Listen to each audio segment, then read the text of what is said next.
Welcome. We'll be starting here shortly. We've got a couple of other guest commentators or moderators, whatever the right word is, joining me here momentarily.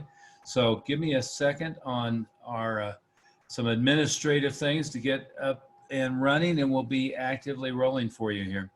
So there is Bob Dunn. Welcome, Bob. And Bob, we're looking for Greg Moody as well. So anyway, for anybody who hasn't done anything with us before, I am Stephen Oliver, and I've been working with practices and small businesses like yours for I don't know how many years now.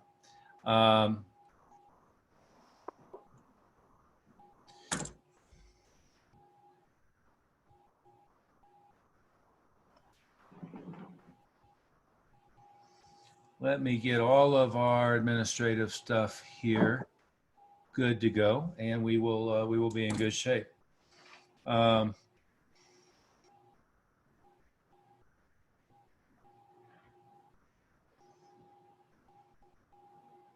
an interesting, great picture there, but it's not Mindy Godfrey. So anyway, so hey, Bob, you have been talking to a bunch of wealth managers and financial advisors this week and last week and all month here.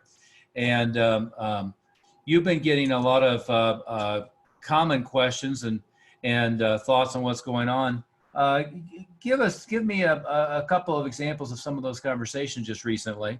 I know it's been all over the board, and while I get some of the administrative stuff going here, I'll probably look a little strange while I'm doing it, and we'll go from there. Yeah, surprisingly, one of the biggest challenges most of them find is having attracting new clients, and besides that, also building out their AUM. But one of the things that we've come to realize, and I don't know if that's a topic for today, would be the referrals and keeping in contact with their current clients to kind of expand on their base that they're working with so that they can also grow that. With that, also layering on some additional marketing to attract new clients as well. But there's a lot of opportunities that I think gets left unattended with current clients. So the biggest frustrating is actually, the biggest challenge is finding new clients, and there's opportunities with that on where to find them. It could be laying with your current ones. It could be also new ones that you haven't been able to get in front of yet. And it seems more common than not that the clients that the marketing that they're doing is primarily word of mouth. Yeah. And I should be in good shape with our administrative stuff here to get going. I apologize for that to everybody. And I see Greg's on here too, sir. Yeah, we're looking for Greg Moody as well. So we should be good to go here. So he is here. I think we just need to add him. And Nick, somehow you ended up being a panelist. So I'm looking forward to you sharing your many years of experience with us here. Yeah, not sure I ended up this way, but looking forward to learning from you guys, though. There you go. Well, we're happy to have you. In fact, maybe what we can do is here in a couple minutes, just open it up with anybody, at least our early participants, to join in here. And so let me introduce quickly here Greg Moody. And Greg, I think we have all the behind the scenes administrative stuff going on our webinar. I apologize for everybody for that. But Greg Moody, you've been working with practices and similar businesses for since the 90s. Yes, and I hate to say it, but I go back to the at least into the early 80s doing the same thing. And we've been really bringing a different perspective to it. Nick, we talked just last week, and I asked Moody. I thought that Nick was Mindy, so I promoted him to panelist, but we'll just kind of open it up and ask everybody some questions. Nick, we've talked a couple times in the last couple of weeks and given you a bunch of free information. Any takeaways from that you thought was particularly valuable? Yeah, took a lot of notes, so that's for sure. Main thing is just thinking out of the box, because like you were kind of saying, based on training, it's more so based on word of mouth versus trying to set up different pillars to funnel people into us. So figuring out different ways to make ourselves more marketable versus just saying, hey, who do you know? But presenting information in a way to like, hey, you should be letting people know who I am, or creating those different kinds of ways there. Sure, sure.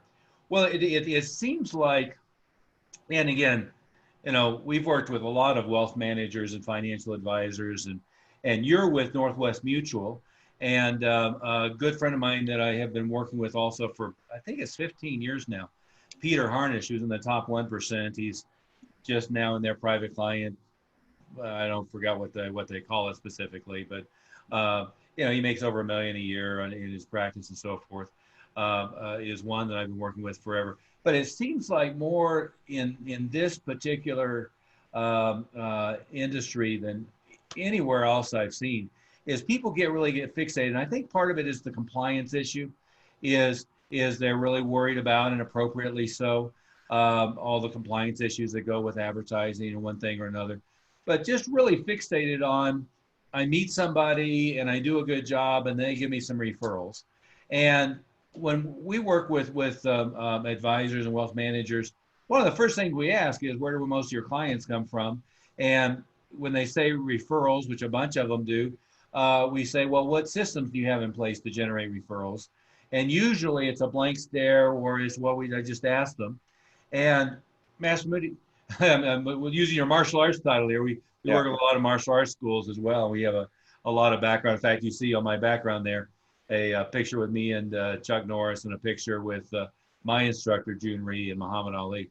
But tell them a little bit about some of the referral systems that we would implement with an advisory practice that we work with, and how that kind of works. Well, I think in Nick's case, what we were talking about is, he started from scratch, right, Nick? I mean, you're like going from scratch. So, I mean, I think it's a good example of somebody that's just starting out and creating from scratch in the space and in the environment that he's got. Referrals, he doesn't have any, very many. I mean, not our time, but you don't have many clients right now.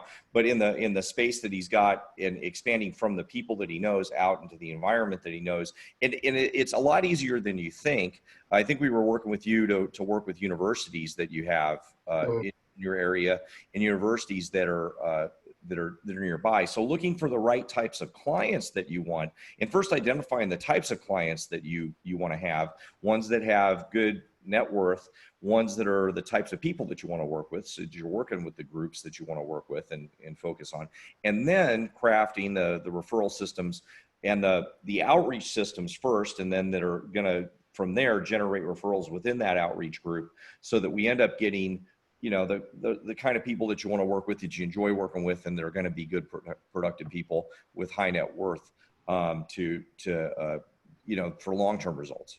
Sure. And so to stay on that topic on referrals, is a great way to facilitate referrals is to give each of your clients an easy way to share information about what you do, and to pass it along. So a lot of the advisors I've worked with, we've created a book for them, and I don't have any of the advisor books on my desk. Maybe you do, Greg, but create a book for them. And so now they have, if this was the book on, and by the way, it doesn't have to be 350 pages, extensively researched. A lot of times we just do, interviews, transcribe, have somebody ghostwrite, put it together. But, on different topics, so they can have 5 or 10, their clients can have 5 of their books, and on different topics. And when they're out golfing with a friend, or when they're out at dinner or something, and they're worrying about college tuition, or they're worrying about, maybe they're getting up in age, long-term care, or taxes as they're getting a little older, and pulling money out of their retirement rather than putting it in. Any of those subject matters, they have something saying, hey, I've got a great book on that subject. Let me make sure I give it to you. It was written by my financial guy. That's one way. Another is having reports. So various reports on those subjects, and they don't necessarily have to be written by you. Like with Northwest Mutual, God, there's incredible amount of resources in their CRM, and in there, I forget the right word, but the web portal. So there's all kinds of resources. So you can pull out those white papers and have little cover letters and give them the white papers and so forth that they can pass on. But one is physically as well as digitally, but physically having things that your existing clients can pass on to their friends that support it, right? Go ahead. I was going to say, yeah, and I think where people are getting a lot of bad advice is the movement towards higher technology. And I mean, between the two of us, we're probably, even though we may be a little bit older, we're probably been involved in higher technology things than most of our colleagues. As out as anybody we know. Yeah, I mean, I've got like Apple, everything, iPhone, watch, AirPod Pros, everything in my office, and we use all that technology to the maximum, and that's something we advise people on. But we also need to know when a hardcover book, and this is just one example, but real stuff versus ethereal stuff makes a huge difference. When and where to use that, and a lot of times people, direct mail is another example of this, but we'll talk about it a little later. But a hardcover book, and by the way, you can get them done easily. We can help facilitate how to do them, and you don't have to sit down and make the world's masterpiece book. But to hand that out to a client, or have your clients hand that out to somebody else and say, here's the book from my financial advisor, the difference in that versus, let's say, an ebook is monumental. And the advice people seem to get is, here's an email system, or here's a CRM system, and send a bunch of emails out, and that ends up being the end of their marketing. Or here's an ebook. It's just a fraction of what the results they can get if they start really using all the media that they can use. And now I wouldn't want to mail a book that cost a couple bucks to 10,000 people. That probably wouldn't be cost effective. Unless they were your clients, right? But unless they were clients, you have a good ROI. So we really need to focus on having a really good return on investment for everything that we do, and using the right media in the right place. And yet we see again and again a lot of people getting advice that's so maybe overly technology focused, yet not using technology in the right way, and not using sometimes the traditional media in the right way either. And we need to merge those two things so we have enough marketing going on, so we get a good flow of clients that are the right clients with the right characteristics. Yeah, and not to pick on Northwest Mutual, since I work with a lot there, but they just don't get, like, text messaging is an important thing. They kind of don't get that email's dying a slow and painful death. And in recent situations with Corona, one thing or another, it is true that readership went up. I mean, that there's been a spike up, but other than that, it's been dying a slow and painful death, and it's really a pitiful way to communicate with people. I forget the data point exactly, but Greg, you probably have the number on top of your head better. But people get something like 200 emails a day. 216 was the last report. 216 on the average. That got through the spam filters and didn't get thrown away by AOL and Yahoo and Google and so forth. And then there's like with Google, they put it into the promotional file or whatever the hell they call it. Nobody ever looks at that. So you've got to not be in the spam folder. You got to not be in the promotional file. But text messaging is almost 100% open rate, almost 100% readership as compared to email. I think the number with direct mail is the average person is getting maybe 4 pieces of mail a day. If you're mailing to their office, it might be a little higher. If you're mailing to their home address, it's 4 or 5 pieces of mail a day. So imagine you're putting something digital in their mailbox that may not even get there, may get put in the promotional folder, versus you're mailing a substantive piece like Fisher Investments. They mail out all kinds of stuff. But staying on that track, let's say we're focusing on referrals. Another mistake I make is advisors have everything that goes out from it is very impersonal and corporate looking, right? So it's all the company banner head, and like, again, to pick on Northwest Mutual, one of the first things I said to Peter is you got to get a picture that doesn't look like you're dead and then been embalmed and they stood up the corpse, right? The old tombstone photo is, we want to make everything personal. People don't interact with, respect, and trust companies, they interact, respect, and want to help people. And so you've got to take it from the mindset of corporate junk and move it to a very personal relationship with them. So people are going to refer to you because they like you, they trust you, they want to help you.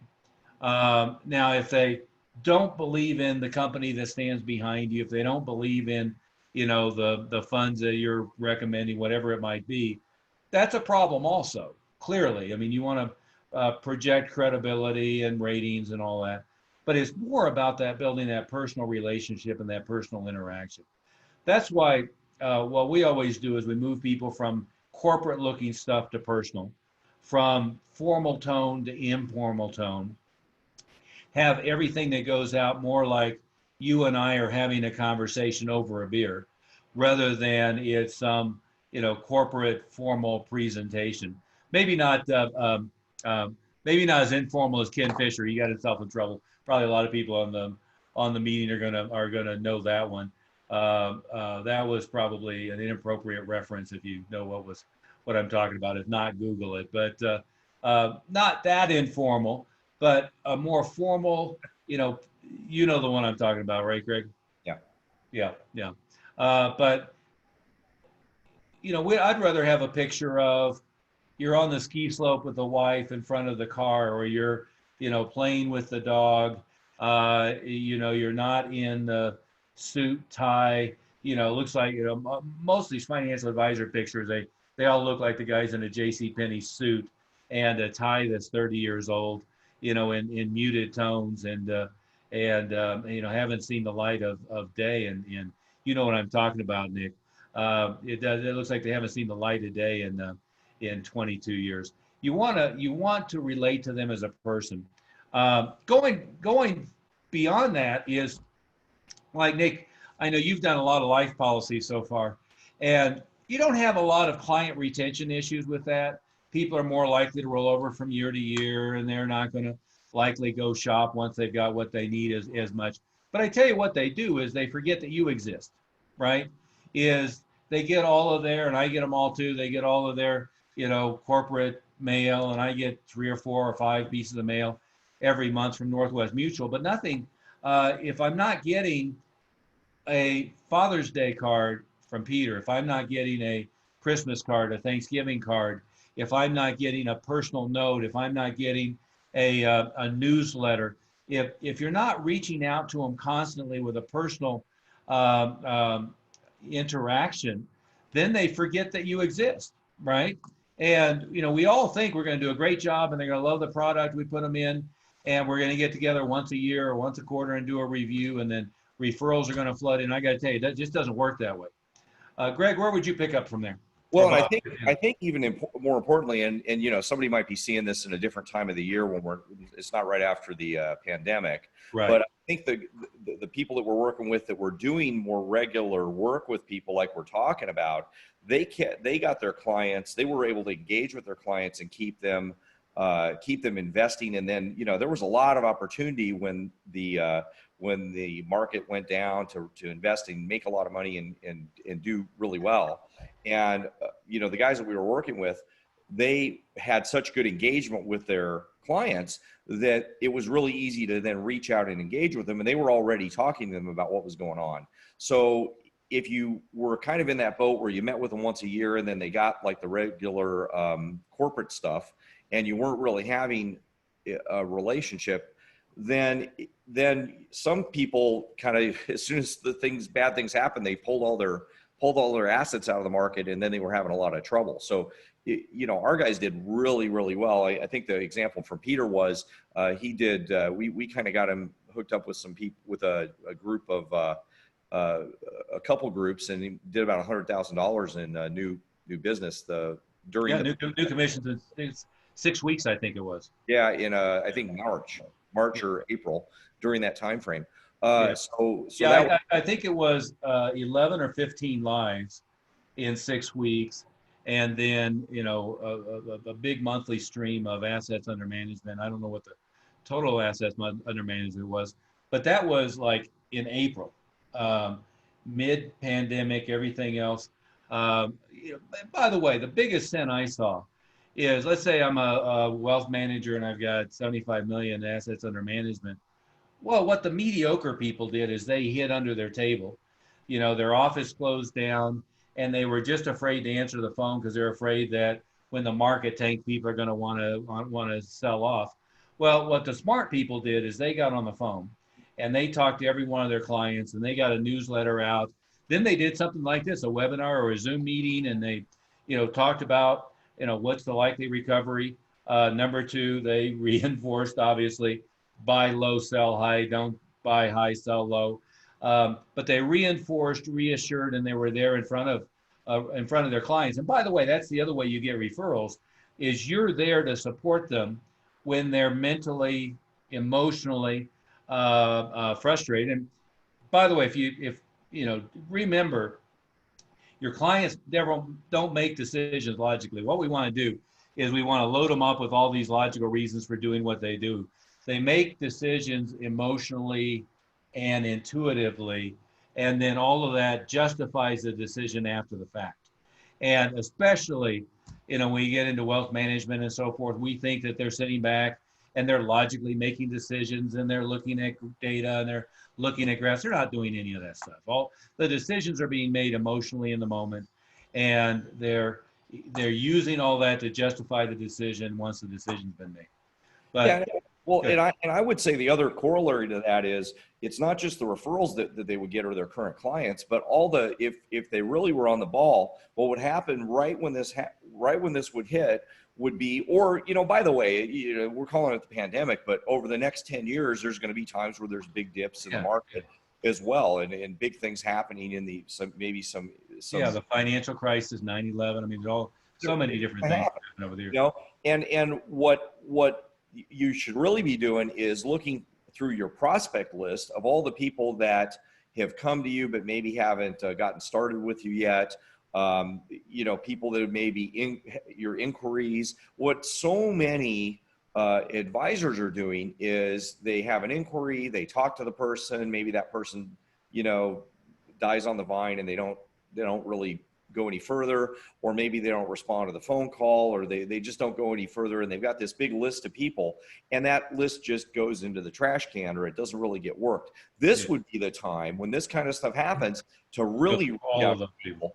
Do the webinar, send them direct mail immediately, maybe in a priority mail envelope, and go, hey guys, this is the time you really need to be doing something and taking advantage of what's happening, and or managing what you're doing with what you've got right now if your current advisor isn't doing what they should be doing. And hey, if you're giving some free advice to people and they just take advantage of it, that's great. But if you'll probably be picking up a lot of clients that way. So that prospect list goes along with this referral list that, just from that's huge. That's huge. And what we know is prospects, people that they have gotten, you've come across, who've been interested in your service, but maybe haven't taken advantage of it. They're 10 times, maybe 100 times more likely to work with you later than somebody who is just on a mailing list somewhere, or somebody that maybe is in a database somewhere that you haven't interacted with. Yes. So these are people that's just a gold mine to keep mining again and again. And when these things hit, that's the time to start attacking. That's the time to be assertive. Yeah. And it's reassuring them from what they originally came to look for in the first place, right? Guidance, leadership. Yes. So obviously they're going to remember you much more down the road if you were to support that. Well, and the point is, even if they're chicken and they still want to keep their money out of the market because they don't know what's happening, if you are assertive at that time, there's going to be a group that is assertive too, and they're going to be maybe putting their money in the market, and you could be their advisor. And then there might be a group that at the end, and what's that quote you use, Steve? That's always there's a long line of the Ogilvy's line. That's the moving parade of humanity.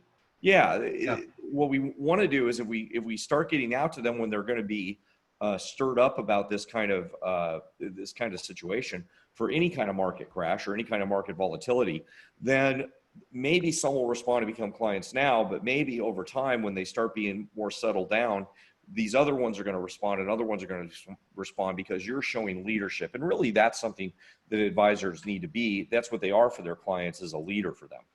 Well, and a couple other points before we get off of the first subject on referrals. And again, what we want to do is shift from that and build the Parthenon, because so many advisors think that's pretty much like all they can do. But, you know, if I'm going to ask each client for referrals, one of the worst way to get effective referrals is just say, hey, who do you know, right? I think I stole this from Tom Hopkins years ago, as a great sales trainer. But he calls it isolate faces. Who do you know at work, you know, among the other executives who have similar situations and similar needs that might be helped by having some expert advice, somebody to look over their shoulder a little bit and give them some support. What social organizations do you work with, Kiwanis, JCs, et cetera? Who do you know there that might be a good fit? Within your family and extended family, is there anybody who really needs some support and really needs somebody to look over their shoulder? Within other activities you're involved. So the isolate faces are, you know, who's your circle of influence in your neighborhood?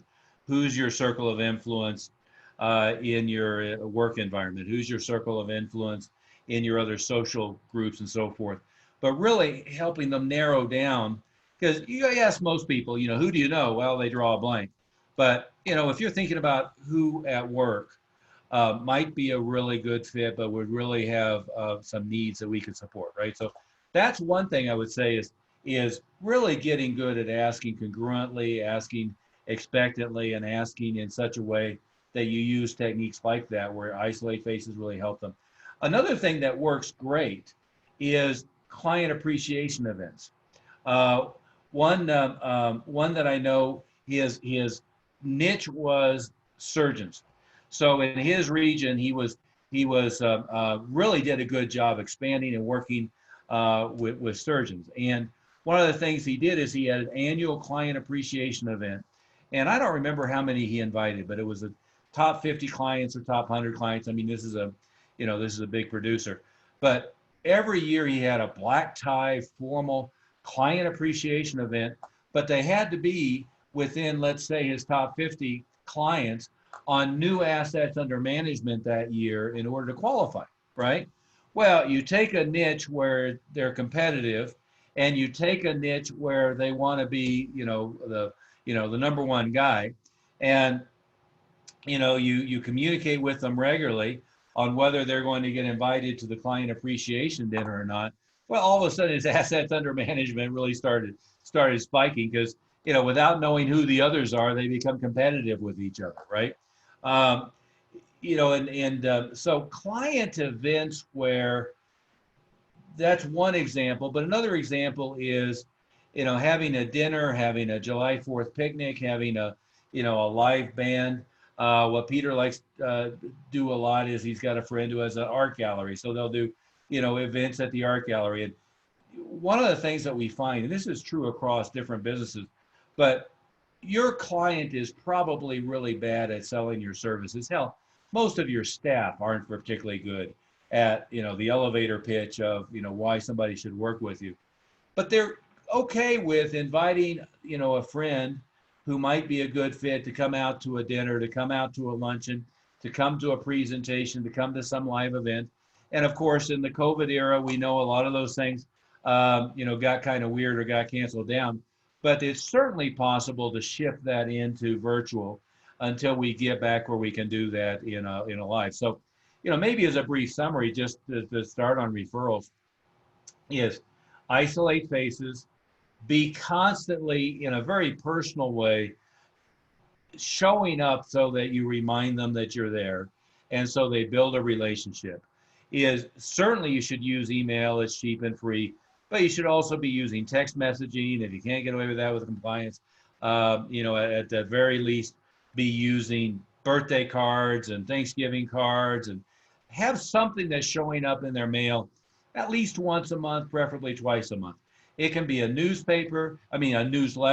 It can be a cover letter with a white paper that your company puts out, but some perceived value information with cover letter from you. And if it, I'd much rather it be, you on the ski slopes or you on the, playing with the dog or something like that. As far as the photo images, keep it from being formal, but you're constantly out there in front of them.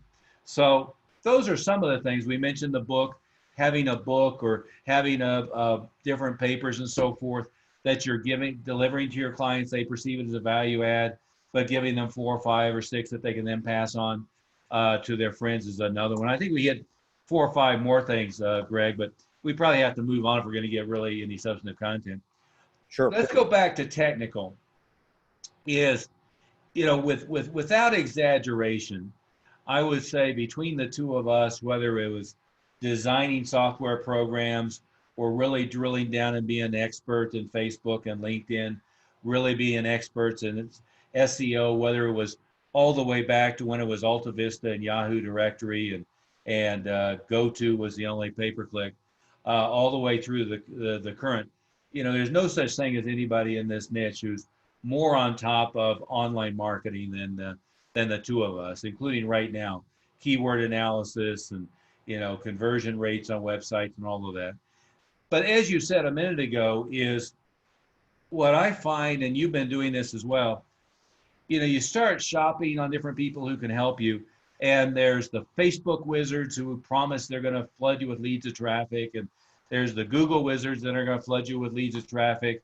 And there's 9,000 people who are all like, if their only tool is a hammer, everything looks like a nail, right? There are millions of people who that's just all that they can think of and all that they know. But it certainly is an extremely valuable tool.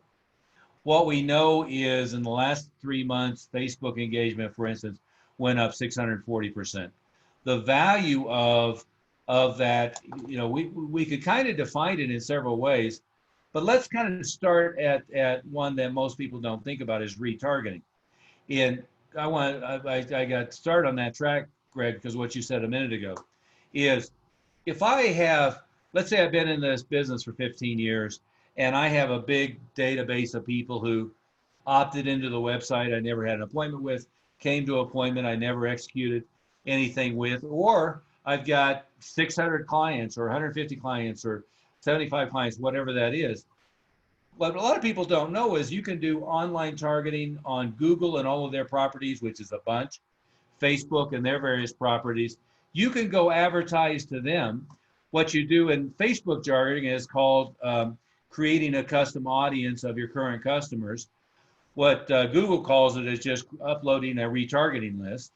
But you can upload that list, and now all of those people who raised their hand at one time and another, and hopefully you've been dripping on them and communicating in a lot of ways. One thing you can do is everywhere they look, you can be showing up in Facebook and be showing up in Google and all of their properties in retargeting. So at the base of online marketing, I consider that an absolute essential. Is you really should, anyone that ever communicates with you, Greg, going back to what you were saying, you should be mailing to them forever. You should be emailing to them forever. You should be inviting them to webinars, inviting them to group meetings, inviting them to client appreciation events, if that's an appropriate one for them to be at. You should be showing up in their Facebook feed, Instagram. You should be showing up when they search anything on Google, when they show up. And Google, if you don't know, has all these other properties that have embedded ads, so you can be have display ads everywhere they look. So suddenly they're seeing you everywhere, right? So that's one thing that, from my mind, is an absolute essential. Well, if I could add just a couple things as you're saying this, some of the people on the call might be thinking, well, that's a lot of technical stuff, and that's a lot of work, and how do I manage to do all that stuff? And it's really not hard once you get going. So that's what we're going to help you with, and that's what, or you can do it on your own. But if you do one pillar, as you said, pillar of the Parthenon, to get enough things going that all of this stuff is going, and so therefore you've got a solid marketing program so that you get enough client flow in. That is client flow. You want to market well enough so these clients are the right kind of clients that have a good net worth and you can work with. so that you have a, this is one of the pieces, and you get this one thing going. A lot of this stuff, once you get going, it's get going, and then you don't have to be spinning plates all the time. It might be get that plate spinning, and then you check it every month or on a regular basis. So we want to be strong marketers. We want to help you be strong marketers, but it doesn't mean that just to kind of as a side thing, as you're telling people this, everybody should be making notes, but this is all doable for you. You don't have to become very technical. Yeah, it's all doable. Yeah. And it's all something that you can do within the time that you have allotted, but you've got to start on it, do one thing at a time. And that's kind of, for the guys that we work with, that's what we help them with. We help kind of coach them through, get this done, get the most important thing done, get you the best return on investment of your time and money. And then the next thing and the next thing. And pretty soon, not that long, you've got a whole bunch of stuff happening. And then your lead flow is really a flood. Yeah. And depending upon, where your marketing is coming from, and like you started with this with Greg, even if it's purely right now, every client I ask them who they know with no more sophistication than that, I start developing a database of people that I never got hold of and that I never sold, or that maybe they're this far into product and there's a whole bunch of other stuff. Maybe they, bought a life policy from me, but I aren't managing their assets, or maybe I can do a long-term care with them. I mean, there's all kinds of different things. You guys all know your product and your business, but what you want to do is realize that once somebody comes into your, if you want to call it lead funnel, once somebody raises their hand, and I don't care whether that's an opt-in on the company site that got to you, if it's an opt-in on your own site that came to you, it's somebody asked a question on Facebook, it's somebody raised their hand on an ad that you're running on LinkedIn, they raised their hand, they came to you from searching, they came to you from your SEO or your pay-per-click ads, whatever it might be. But what happens is, if you really are doing this right, you develop a lot of leads that don't immediately turn into clients. And as you said, I'm just going to restate what you said earlier, Greg, is what losers do and mediocre financial advisors, wealth managers do, is they just kind of move on to the next. But people who don't move forward with you right now, there's all kinds of reasons. It may be that they just got distracted because grandma's in the hospital. It may be that there was a disruption at work and they just didn't feel comfortable right now. They're self-employed and, they're a doc and they got impacted by the external environment, whatever it might be. There's all kinds of reasons why people are a good fit that just don't move forward right now. That doesn't mean they won't be in the future. Going back to what you were saying about Ogilvy, if you're not familiar with David Ogilvy, he did a couple of great books. He was really the smartest advertising guy going back to the 60s and 70s. He did the first Volkswagen ad. He did the Hathaway church with the guy in the eye patch, a bunch of other, the Rolls Royce ad. The fastest thing you hear is 60 miles an hour in the Rolls Royce is the ticking of the clock. All kinds of just famous marketing. If you've ever watched the show Mad Men, it was in part based upon him. And in the show, periodically, they reference him. But the moving parade of humanity comment was, he said, our market is a moving parade of humanity. What he meant by that was not that in a geographic area, for instance, they're all moving and new people are moving in. But what he meant by that is what they're focused on, paying attention to, and interested in or need is different from month to month, week to week, day to day, right? Good friend of mine tells the story of he's married, he's getting, flyers, advertisement, postcards for the furniture store, has no interest in furniture. They all go into the trash can. Shows up one day from work and the wife has moved out with the U-Haul, taken all the furniture, left the cat. Well, now he is very interested in furniture and is looking at any and everything. And the next guy that gets him is he's buying a house full of furniture, right? And that's an extreme example. But there's all kinds of things that happen. An interaction with the brother-in-law, an interaction at work, a change in career, a promotion, a demotion. We move into a new house. We do repairs on the old house. I have a 12-year-old. We realized, oh my goodness, I have 6 years till, I'm paying for college or whatever it might be.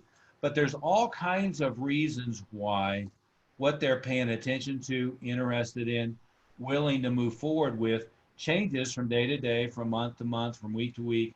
And if you're not constantly dripping on them, if that's the right word, if you're not constantly in front of them, showing them all those opportunities and examples, that when they're ready, it just doesn't happen. So again, we do a lot with LinkedIn advertising. We do a lot with Facebook advertising, a lot with Google, pay-per-click, search, and so forth. But the biggest thing that happens is online people respond easily and move forward with great difficulty many times. So what a lot of advisors will be frustrated with is, wow, I got 200 leads, but I only got hold of 20 of them. Well, it's a different environment, and an environment like Facebook is different than an environment like Google. The good thing about Google is it's a buyer. They're searching now to be a buyer. That doesn't mean you're going to convert them, but they're searching to be a buyer. But with all of those, the more information you can get them. In other words, if you can get mailing address, they can become part of your newsletter. If you get a phone number, you can be repetitively text messaging them, inviting to events, inviting them to webinars, and so forth. If you get an email address, you can be emailing them constantly. And by the way, to give you an idea, frankly, how hard some of this can be is, and it was in the Wall Street Journal, this is today's, but it was, I don't know, 18 months ago or so, the top retailers, Nordstrom, different companies like that, Neiman Marcus and so forth, they went through how often they were emailing their client list. And it was on the low end 380 times a year. In other words, slightly more than once a day. And at the high end, it was, I believe, 780 times a year. In other words, on average, twice a day. So if you look at, many other companies, whether it be Groupon or Living Social or Amazon, well, really the big online marketers are emailing once, twice, 3 times a day. And people who do poorly online, and especially in this niche, what they do is they send them one, once a month update, or a once a month email, or maybe they get really aggressive and they send them something once a week. And then even the big mistake is they make it all look corporate, and the corporate header and the tombstone picture and they make the mistake of keeping it to a paragraph rather than be conversational. There's all kinds of those things that really, once you're in the online world, you've got to recognize that you've got to build out this follow-up mechanism so that you're responding immediately and you're responding forever to get them. What would you add to that, Greg? I mean, even one of the things we do is when we online, we'll have where all of their incoming calls are recorded and outbound calls are recorded, and then listening to how their staff handles those calls is just terrifying. Yeah. That is a really good. That's a really good thing to say. I mean, that we can help you with a huge improvement in your business by kind of cleaning some of that stuff up. Yeah. There's a lot of areas. There's a lot of small tweaks in everybody's practice that if we can just identify those things and identify those small things, a lot of times it's very frequently zero amount of work. It's just a little tweak and change that make a 10% to 50% difference, maybe 100% difference in your results. Yeah. I mean, because you might be getting 5 clients a month, you might be getting 3 clients a month, or you might be getting whatever number of clients a month. And if we can make that tweak and it makes a small difference to get 1 more client a month, and you're getting 5, that's a 20% change. So that's a 20% change over time in your net income in your pocket. That's pretty enormous. And that would just be by changing one thing. So, this is just an example. The phone call is, we've very easily, I think it's easy to say that fixing that type of thing has been potentially 100% improvement in their ability to get clients, because a lot of times, we don't know what the best way, and very frequently the company you work with, if again, I don't mean to pick on Northwest Mutual, but there may not be the best support in how to handle that first and second and third contact with the client. And that's something that we're really good at, is helping you with how to optimize those first few steps so that you get the best results with them and make sure they become clients.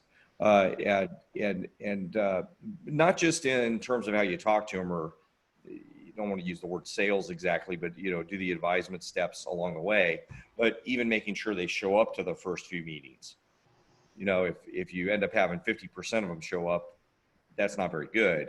We want to have 90% of them show up to your meetings, right, from the first contact. And as you said, when you go to online marketing, or you start being more assertive with marketing, sometimes then, if all your business is referrals right now, you might have a really good show rate. You might have a really good close rate in terms of the number of clients that you get started with because they're the buddies of your current clients. Well, that's pretty easy to do that. But once you start doing more marketing and being more assertive, and you get people that don't have as much of a relationship with you ahead of time, then cleaning up the rest of your process is going to be really important. Doesn't mean they're bad prospects. It just means they're not already pre-framed to be clients yet. Yeah. And as usual, we have another hour and a half worth of content prepared for what was supposed to be about 45 minutes. What we might do is, just a couple of other things, is we have a bunch of free gifts for everybody who's on here. If you haven't been to advisorwealthmastery.com, there's 2 different books that I've written.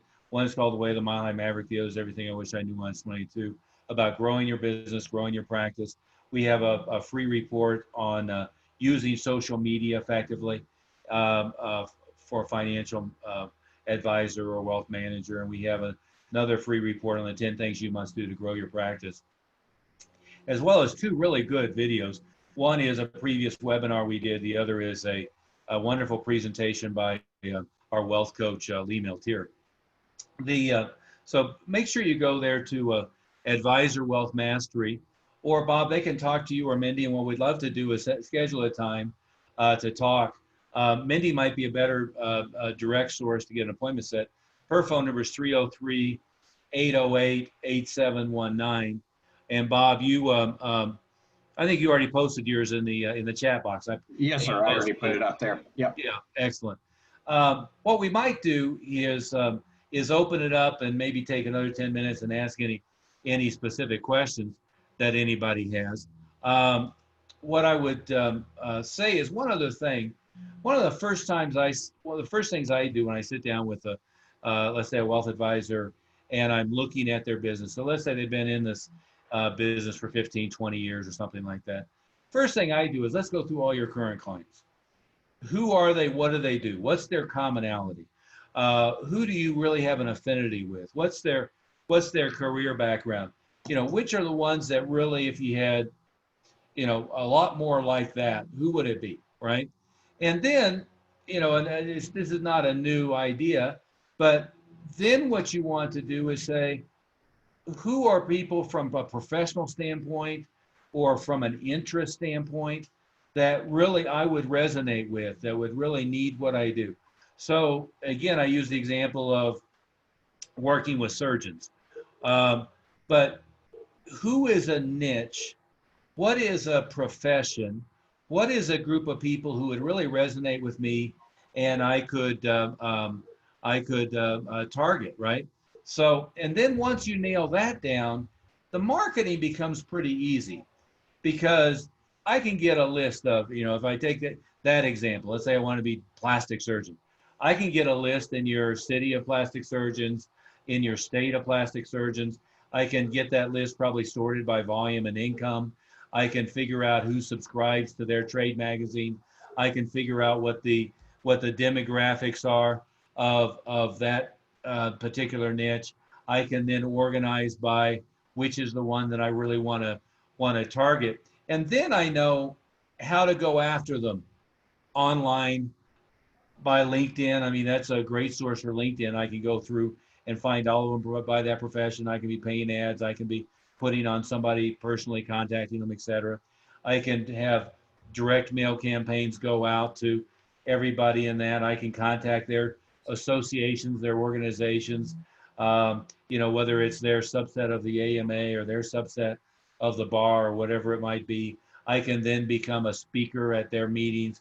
I can do webinars for their, there's all kinds of things you could do once you narrow it down and really, really hone in on where you have an affinity and where you want to go. We dealt with a great RIA who he's a West Point graduate. And one of the first things I said is, "Oh my goodness, there's more CEOs from West Point than from Harvard. Why don't you become the guy for all of them? I mean, you have affinity built up. You have a relationship. You can take that to the next level of Army or military, and be working with officers, etc." So many times we have all these resources sitting around us that we never tap or never use. I think one of the things you can do on this webinar is you're welcome to raise your hand, or I could just take a bunch of participants here and put them live into the meeting if you guys would like. And feel free to ask questions if you don't have any or don't want to jump in. That's certainly fine. But I'm just going to kind of promote a bunch of people, the panelists, and see if we have any questions or any comments on some of the things we have talked about. Feel free to join us here by video. You should be live by audio here, unless you're muted on your end. But anybody have any questions here before we call it a day? Or any comments on anything that we've covered so far?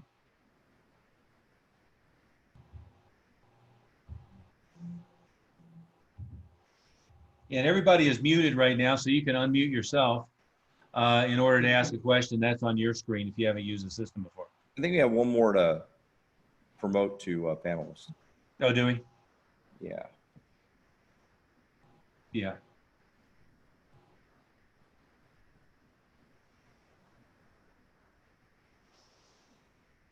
Yeah. So any questions? We'll take another 7 minutes or so if there's any questions or any thoughts, and if not, we'll call it a day.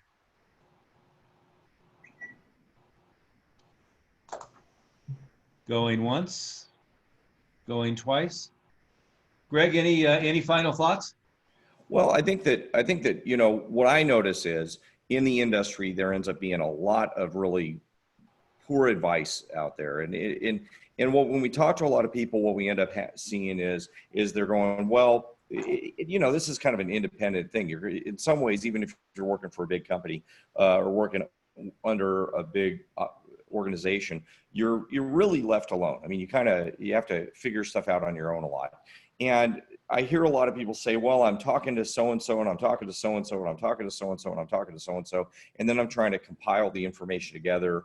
And what that ends up being pretty counterproductive, partly because the people that you're talking to around, unless they're the top 1%, you're probably not going to get the best information.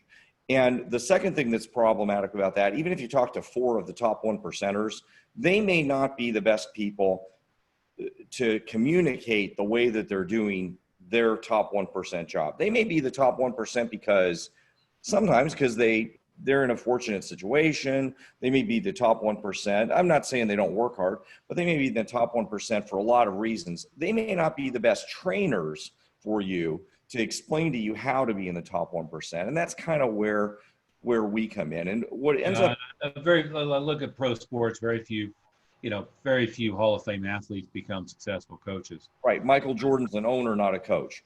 That's a good example. So the thing that bothers me the most is when we talk to people, Nick was starting out, he was on our call before, and we just hear this all the time. Oh, I talked to so-and-so, I'm trying to improve my business. So I've talked to these 15 people and then I'm trying to figure it all out myself.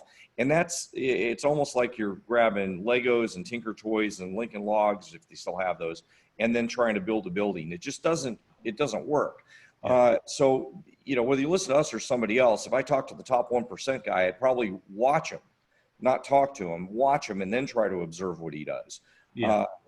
That would be a better strategy than trying to gather information up. The worst thing you can probably do in the age of social media is go on some, industry Facebook groups and then try to watch what people are gabbing about, because you really don't have any idea whether these people have any clue at all. And what I notice is the ones that talk the most on Facebook are usually the worst performers. Who are also the most confident of their opinion and the most opinionated. Yeah. So the people, exactly. So the people that are talking the most, they're the ones that listen to the least. The ones that are doing really well, they pretty much got other stuff to do because they're in Hawaii. That free advice, and same thing with marketing on Facebook. People say, well, they're marketing on Facebook. It just means they're posting the free stuff on Facebook, whether it's an advertising or whether it's information. It's just not worth very much. So I just caution everybody obviously we're giving you a free advice here on the webinar, but we're trying to guide you into some really specific things. Be careful about what you're listening to. Bobby, any last thoughts before we call it today?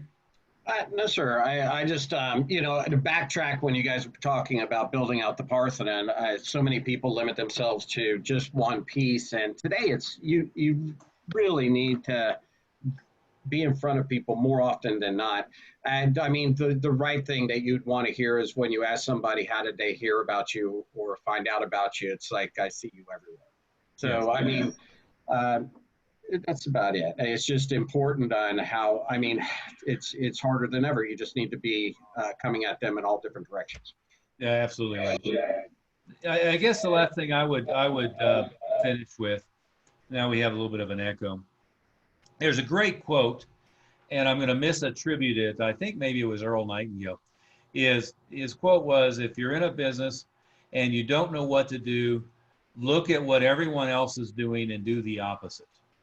And it's a really good starting point. And what happens is in today's day and age is, number one, what mediocre people do, what the bottom 80% do, is they look around at what everybody else is doing and just do that thinking it's the right thing. And it's exactly the wrong approach. You're better off to be different. The last thing I think I might leave it on is that you want to have lots and lots and lots of different systems for constantly feeding in new clients and constantly staying in front of and communicating with your existing clients. And recognizing that, if you go through, I mean, it's common that, people kind of ABC their clients. Well, that's fine, but I got to tell you, the C ones can become A's, and the A's can fall to C's. You've got to be realizing there's that moving parade of humanity, and not writing somebody off because when you talk to them, they didn't have much income or they didn't have much assets, as one example, because that thing changes. And they end up either being good referral sources or their situation changes. You want to be really good at that follow-up and recognizing that moving parade of humanity. Well, on that note, I would suggest go to Advisor Wealth Mastery. You'll get some free gifts. Hopefully that's value. Hopefully our meeting today, both on, we've been on Facebook Live and in our Facebook group, as well as on our webinar here. Hopefully that has been valuable for everybody who managed to tune in. For any of you who are on a different platform who weren't able to ask questions or engage, do so in the comments box there, and we're happy to get to you. More importantly, give Bob a call. Bob, what was your number? Or Mindy, 303-808-8719 is Mindy's number, and we'd be happy to set a time, talk to you, and give you some thoughts and ideas. On that note, we'll call it a day. Thanks, guys.